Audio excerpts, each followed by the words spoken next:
Are you thinking of buying a home in Toronto, but you're not sure? Well, I'm here to give you the pros and the cons of buying a home in Toronto. And one of our cons is usually a big surprise to a lot of buyers. Hi everybody, my name is Connie Sarvanandan and I'm a real estate agent here in Toronto and the GTA. I grew up in Toronto and I've lived throughout the city. And I've been a renter, I own a home, and I'm also an investor in the city. So not only do I understand the buying process, I've been through it myself several times. There's a few things I wanted to mention. First of all, the Canadian dollar is not as strong as the US dollar right now. One US dollar is worth about $1.30 Canadian, which means if you buy a house in Toronto worth $1.3 million, it's going to cost you $1 million USD. The second thing I wanted to mention is if you want to sound like a local in Toronto, don't mention the second T. So don't say Toronto, say Toronto, and then you'll sound like a local. The third thing I wanted to mention is Toronto has a lot of nicknames, including Hogtown, TO, and the Six. The Six has become popular because of Drake, but it's been around and people often ask me, why are you called the Six? Well, there's two reasons. The first reason is that Toronto used to be made up of 6 smaller cities. So there was Scarborough, North York, East York, York, Etobicoke, and a smaller Toronto. Those 6 amalgamated to form the Toronto we know now today. But people still refer to Etobicoke and Scarborough, for example, and those are areas within Toronto, but they used to be their own cities. So that's the first reason why we're called the Six. The second reason why we're called the Six is the area codes for Toronto are the 416 and 647. So what is the GTA? Well, the GTA stands for the Greater Toronto Area, and it includes Toronto as well as the communities that surround Toronto. So for example, Mississauga to the west, Pickering to the east, Markham to the north, just to name a few. And what's important for you to know is that the GTA is one big area and people work and live throughout the area, which means that it's very common for you to live in Toronto and work in Markham, or live in Mississauga and work in Pickering. People move around a lot and it's very common to do so. But it is important to understand where you're buying, because the city you live in will determine your property taxes as well as the services that you receive, even though they're all part of the GTA. So for example, if you live in Pickering, Pickering will be giving you your property taxes and Pickering will be providing you with your essential services like garbage or water and things like that. So just something for you to know. The other big thing about the GTA is Toronto average home prices are usually the most expensive, and then as you move out towards the GTA, the prices get better. So something to keep in mind. So that's it. So let's get right to the pros and cons of buying in Toronto. The number one pro for Toronto is that it is a highly desirable global city. So why is that important? It's important because if you're going to spend money on your greatest financial asset, you want to make sure that if you ever want to sell your property, you have a pool of buyers that want to buy it. And that is definitely true for Toronto because Toronto is highly desirable. The Economist magazine does an annual ranking of 60 global cities for the safest cities in the world. And this ranking is done through 72 different attributes across 5 different categories. And so those categories are digital safety, physical safety, infrastructure safety, environmental safety, and health safety, which has obviously become important over the last 2 years. And Toronto ranked number 2. Number 1 was Copenhagen, and Copenhagen's score was 84.4. Toronto's score was 84.2. So we're basically tied for first. And I love Copenhagen, and I have friends who live in Copenhagen, but Copenhagen is smaller than Toronto and it is less diverse than Toronto. 50% of Toronto's population was not born in this country. So the fact that we rank so high, even though we have such diverse needs, really speaks to how spectacular Toronto is. And it also means that it welcomes immigrants and welcomes foreign workers. So people from outside of the country feel like it's a good spot to put their money in and invest in. So for sure, Toronto is highly desirable, and that's why it's the number one pro. But that leads to the number one con. The number one con to buying a home in Toronto is the affordability. It is an expensive city, and it doesn't matter if you're renting or buying, Toronto is expensive. The average home price in Toronto is $1 million, and that's the average home price. It includes condos, townhomes, detached, all homes, it's $1 million.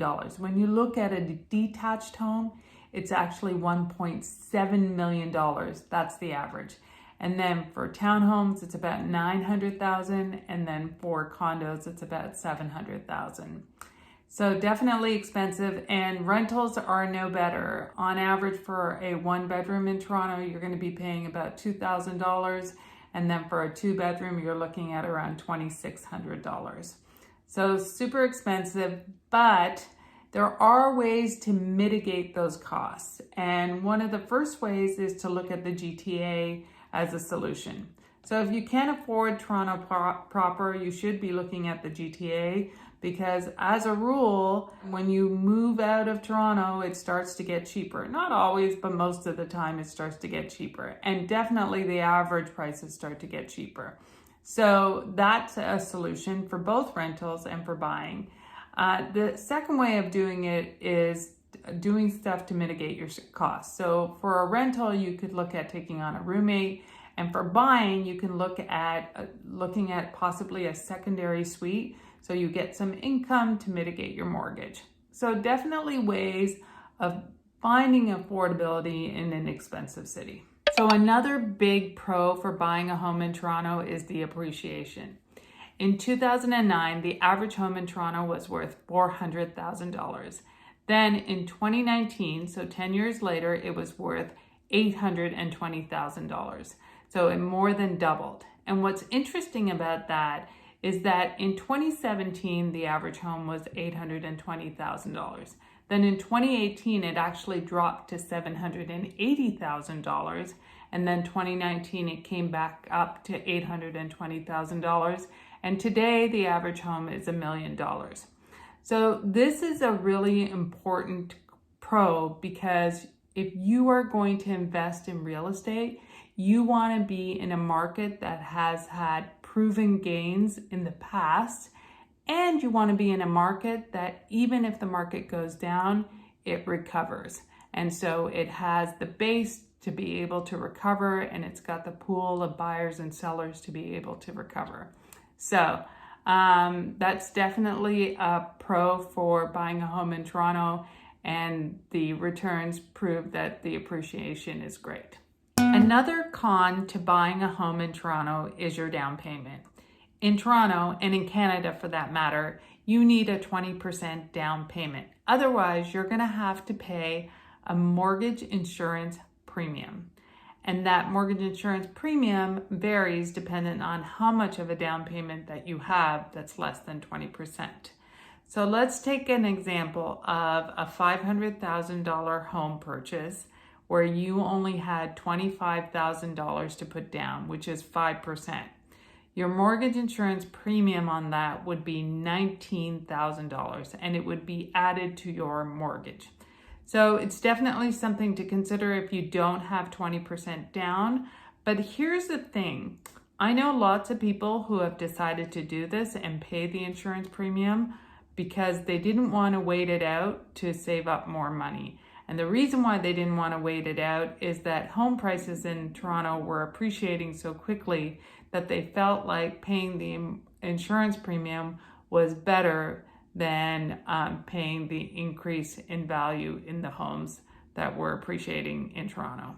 So definitely something to consider, and definitely a con for buying a home in Toronto. Another pro to buying a home in Toronto is property taxes. Toronto has the lowest property taxes in all of Ontario. Your property taxes are based on your assessment. So it is not uncommon to have an assessment of your house be lower than the actual value of your house. So your house could be worth $1 million, but your assessment is only $700,000. Now, you're wondering, why is Toronto the lowest property tax? Well, there's a lot of reasons for that, and there's some good and some bad. But two of the major factors is that the value of homes in Toronto is higher, therefore your percentages can be lower. And then on top of that, we have a much more dense population, so there's more people, and therefore we can spread out the need more.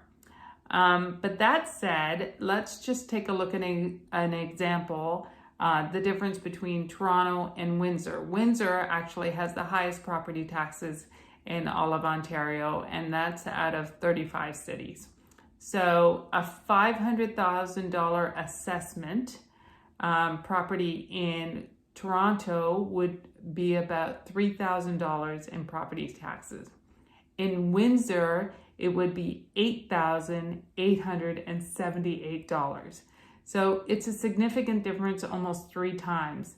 So when you think about the fact that property taxes are annual, even though Toronto's prices are higher, our annual property taxes are lower, and it's definitely a pro. The last con for buying a home in Toronto is probably the biggest surprise to most buyers, especially if you're not from Ontario, and that is the land transfer tax.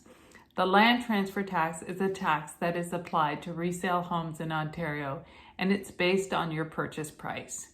But here's the thing, there's a land transfer tax for Ontario, and there is a land transfer tax for Toronto.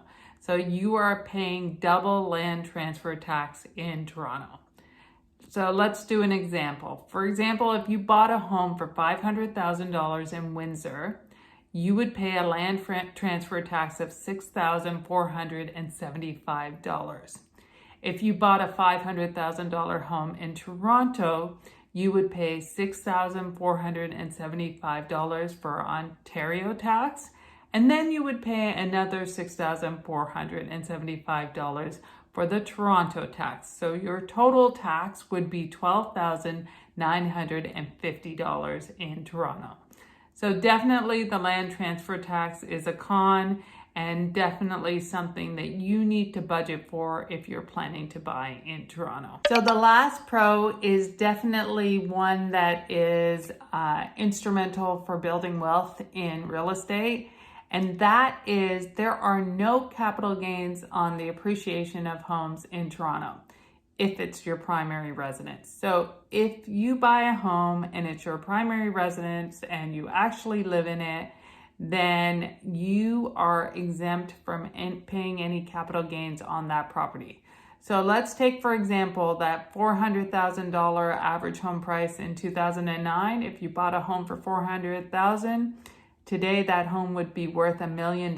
If you decide to sell it, that appreciation of $600,000 would be tax-free, as long as it was your primary residence and you were living in it.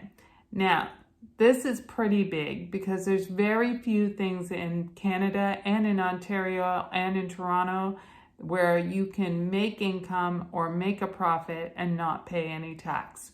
So it's not only a big pro, it also helps you move up the property ladder because you're taking that full gain and putting it towards your next purchase. That's it, everybody. I hope I've been able to give you some pros and cons of buying a home in Toronto. I did not get into all the details that are available. There are definitely other things that we can talk about. For example, if you're an investor looking to move to Toronto, there are some other things that you need to consider, and there are some taxes that you would have to consider if you're not living here and you are a foreign buyer. As a first-time home buyer, there's incentives for you to get into the marketplace. There's also ways of using your RRSPs or other sort of savings for getting you the down payment. There's all kinds of things that we can talk about that I am happy to discuss either in the comments or in a second video if that's what you would like. Thank you for sticking around. Thank you for watching, and I hope to see you next time.